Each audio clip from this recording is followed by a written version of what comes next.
Welcome back once again to my take.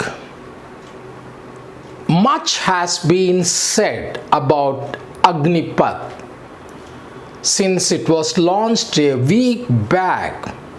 The youth of the country really got agitated with the new scheme the government of India is launching in the armed forces. The youth of the country are not convinced. They have taken to agitation. They have burned trains, they have burned buses, they have burned the private and public properties, putting a lot of people, commuters and passengers to inconvenience. The government has taken all the measures to control, but it failed. The government has tried to convince the youth of the country that the new scheme is going to benefit them for their future. But somehow the youth of the country are not convinced. They're not impressed with all the goodies the government is going to give them in the new scheme Agnipath. The government has come down with all kinds of pros and cons, the benefits, the advantages and all the other facilities the Agniveers are getting, but somehow the youth have repulsed and they are not convinced. They are worried about their future. Once if they come outside of the military training of 4 years, what would happen? There would be only darkness, nothing else. And on top of this, some of these new recruits or the candidates have already given their physical and medical test and some other test and qualified in this examination to get entry into the armed forces. But this new scheme, Agnipath, has come as a big shocker to them when they are awaiting for their final call, when they are awaiting for their recruitment letter and ready to move to the borders. That came as a final shock to them. Not only this, the Prime Minister of the country, the 3 armed chiefs, the Union Cabinet ministers and many other senior army officers have tried to convince the youth. Somehow the youth is not convinced. India is a youthful country. Most of the population is under 30. Let's utilize the youth, their energy for positive development of the country. Let's not frustrate them.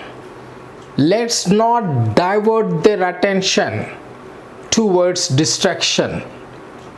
Because of the pandemic, the last 2 years, they have suffered a lot. The schools have been closed, the colleges have been closed, and no scope for any job opportunities.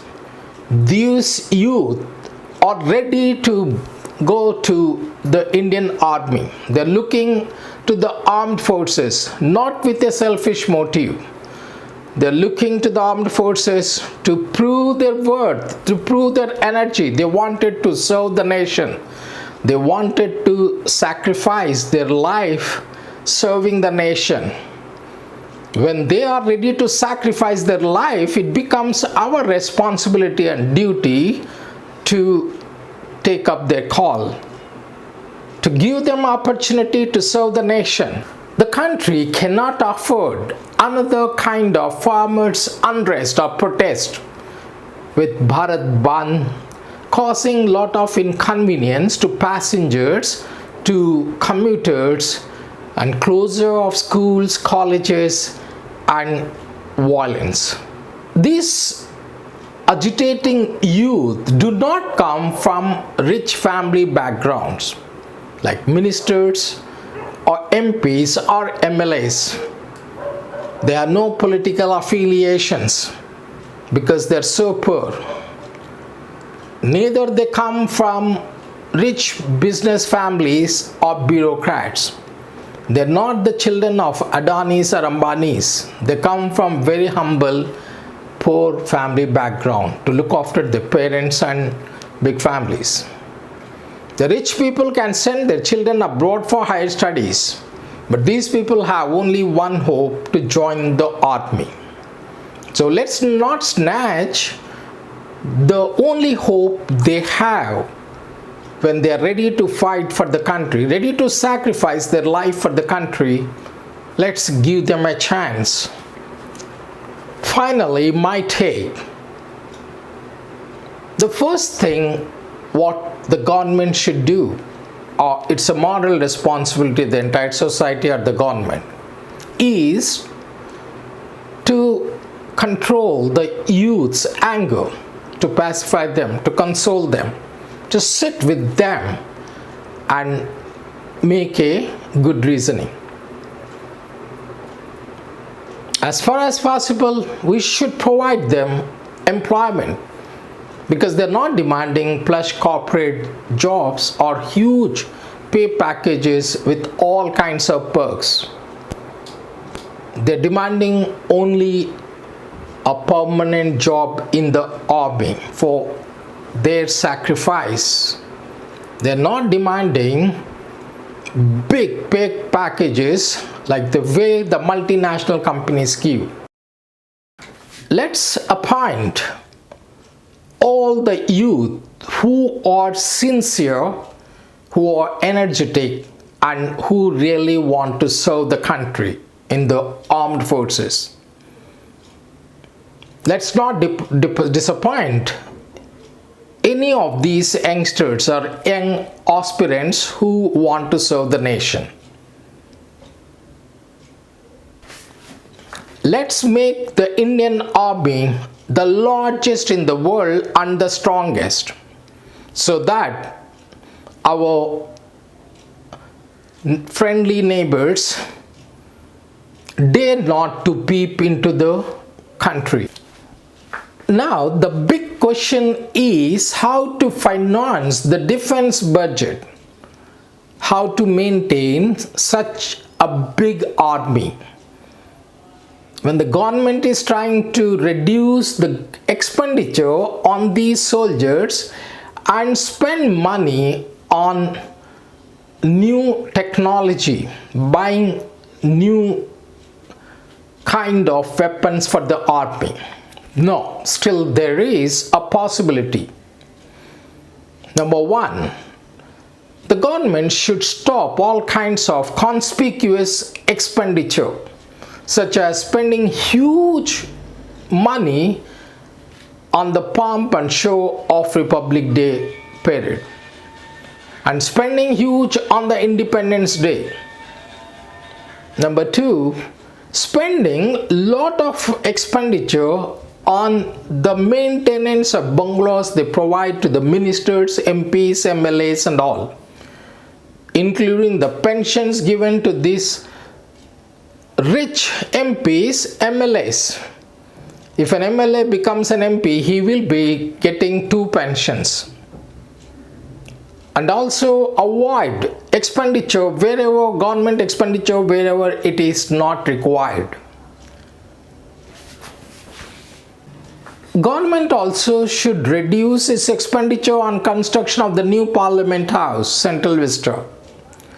And government is also spending lot of expenditure on election rallies. And moreover, the next point is government should request the corporates, the big corporates, to share for the military expenditure, because most of their projects, these corporates get their projects from the government of India. So they can share some of their profits towards the defense expenditure, which easily they can do. Government also should request the public to generously contribute for the armed forces. One more way of generating money to meet the defense expenditure is asking the MPs or ministers to adopt certain regiments, like the way the MPs have adopted villages and contributed from their MP funds to develop those villages. MPs can also help certain regiments or soldiers so that the expenditure or the exchequer or burden on the government will be reduced. Government should also put cess, defense cess. People will be too happy to contribute for it. And lastly, we should respect the soldier. A soldier is like a son who will always be there to defend the country, not in your old age, forever. Let's respect the soldier. That's all I have for this video. Thank you for watching. Don't forget to subscribe, share and like. Bye-bye.